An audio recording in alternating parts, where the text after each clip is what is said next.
Hər vaxtınız xeyir, hörmətli tamaşaçılar. Missiya TV-nin efirində Zərintac Mais qızıdır. Ölkədə və dünyada bu saata olan ən vacib xəbərləri təqdim edirik. Martın 31-i saat 17:00-dan aprelin 1-i saat 4:45-ədək Ermənistan Silahlı Qüvvələrinin bölmələri Basarkeçər və Goros rayonlarının Zərkənd, Zod, Aşağı Şorca, Yuxarı Şorca, İstisu, Xanazaq və Xəznəvar yaşayış məntəqələri istiqamətlərində yerləşən mövqələrindən Azərbaycan ordusunun mövqələrini atıcı silahlardan fasilələrlə atəşə tutub. Bu barədə Müdafiə Nazirliyindən bildirilib. Almaniya Prezidenti Administrasiyası bu ölkənin prezidentinin sosial media profilində yerləşdirilmiş postla bağlı Azərbaycan tərəfinə üzrxahlıq edib. Missiya bu barədə Azərtaca istinadən xəbər verir. Qeyd edək ki, Almaniya prezidentinin sosial media profilində artıq keçmişin qalığı olan qondarma rejiminin bayrağının yerləşdirilməsi və onun altında yazılan mətn Azərbaycan tərəfinin ciddi narazılığına səbəb olub. Dərhal iki ölkənin prezident administrasiyaları və Xarici İşlər Nazirlikləri arasında təmaslar başlayıb. Almaniya tərəfi bu postun səhvən yerləşdirildiyini etiraf edərək onu dərhal çıxarıb. Almaniya Prezidenti Administrasiyasının rəhbəri adından ünvanlanmış məktubda baş vermiş həmin hadisəyə görə üzrxahlıq ifadə olunaraq məktubun mediaya verilməsinə razılıq bildirilib. Məktubun mətni ilə daha ətraflı missiya saytında tanış ola bilərsiniz.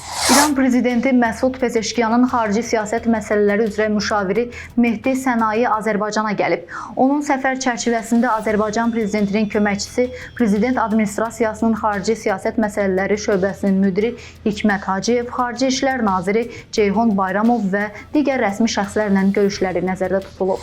Novruz və Ramazan bayramı günlərində 501 yanğına çıxış olub, 11 nəfərin meyti tapılıb. Bu barədə Fövqəladə Hallar Nazirliyindən məlumat verilib.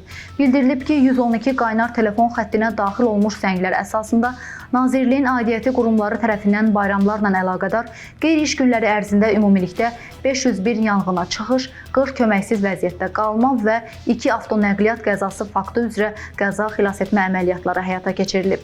Görülmüş təcili və təxirə salınmaz tədbirlər nəticəsində yanğınların operativ söndürülməsi, insanların həyatının xilas olunması təmin edilib. Ümumilikdə Nazirliyin qüvvələr tərəfindən bayram günləri ərzində 9-u azyaşlı olmaqla 53 nəfər xilas edilib, 28 nəfər təxliyə olunub, 6 nəfər xəsarət alıb, 11 nəfərin meyti aidiyyəti üzrə təhvil verilib. Bugün saat 8:31-də Azərbaycan dəmir yollarına məxsus sərnişin qatarı Xırdalan-Biləcəri istiqamətində hərəkətdə olarkən dəmir yol xəttinin üzərinə qəfil insan çıxıb. Bu barədə Azərbaycan Dəmir Yolları Qapalı Səhmdar Cəmiyyətindən məlumat verilib. Bildirilib ki, maşinist təcili tormozlama aparsa da hadisə qaçılmaz olub və piyada xəsarət alıb. Qatar hərəkətinə gecikmə ilə davam edib. Hadisə yerinə dərhal təcili tibbi yardım briqadası çağırılıb. Azərbaycan Dəmir Yolları bir daha piyadaları yol hərəkəti qaydalarına ciddi əməl etməyə çağırır. Bakıda piyadanı vuraraq öldürüb qaçan sürücü tutulub. Report xəbər verir ki, hadisə Xətai rayonu Məhəmməd Hadi küçəsində qeydə alınıb. Şamxal Şirinov idarə etdiyi BMW markalı avtomobillə Bahar Əskərovanı vuraraq hadisə yerindən qaçıb. Qadın aldığı xəsarətdən hadisə yerində ölüb. Hadisəni törədən Şamxal Şirinov müəyyən edilib və tutularaq istintaqa təhvil verilib. Faktla bağlı 2 maddə üzrə cinayət işi başlanılıb.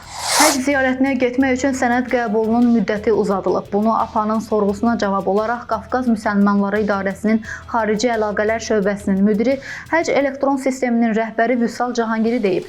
Onun sözlərinə görə həcc ziyarətinə getmək üçün sənəd qəbulunun müddəti aprel ayının ortalarına kimi uzadılıb. Qeyd edək ki, bir nəfər üçün ziyarət paketinin qiyməti 5950 ABŞ dolları təşkil edir.